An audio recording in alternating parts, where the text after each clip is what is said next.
喺中秋之際，我組織咗一場深港兩地圍頭文化美食交流會，品嘗美食嘅同時，大家碰撞下圍頭文化。今次嘅聚會地點揀咗喺靠近口岸嘅順德路皇崗店。咁例牌都係先過嚟點下餸，睇下包廂情況。今次嘅聚會我都邀請咗上沙、下沙、沙尾、生洲、石下、羅湖、黃貝嶺嘅圍村朋友。咁點餸口味咧，都係考慮翻圍村朋友嘅圍村味道。嗱嗱聲過嚟試一碗先。呢個老格湯啊！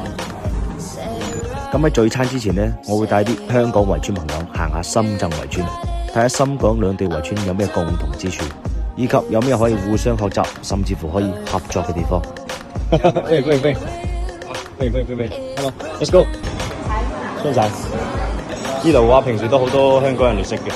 深圳原居民先得個50萬人，所以有個現象就係大家傾下，發覺原來大家都係親戚嚟嘅。大家食得開心，放鬆啲，慢慢有慢慢嚟。係，咁最後祝大家一定要精神啊，靈態啦，係咪想食飯攞啊？好，都非常感謝小德佬可以提供咁嘅地方。嚟順德佬食飯嘅朋友，記得到能亞仔打88折喎。我哋香港下先有個香煎金鵝，一陣馬上就嚟香煎金鵝，係咪啊？係 ，OK， 馬上就到。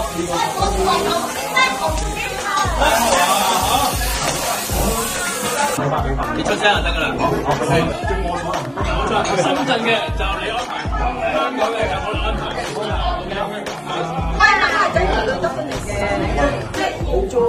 就做到最後，係咪？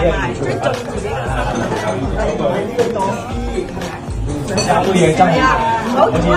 好做啊！好，大家啊！跟住落嚟就係歡聚時刻。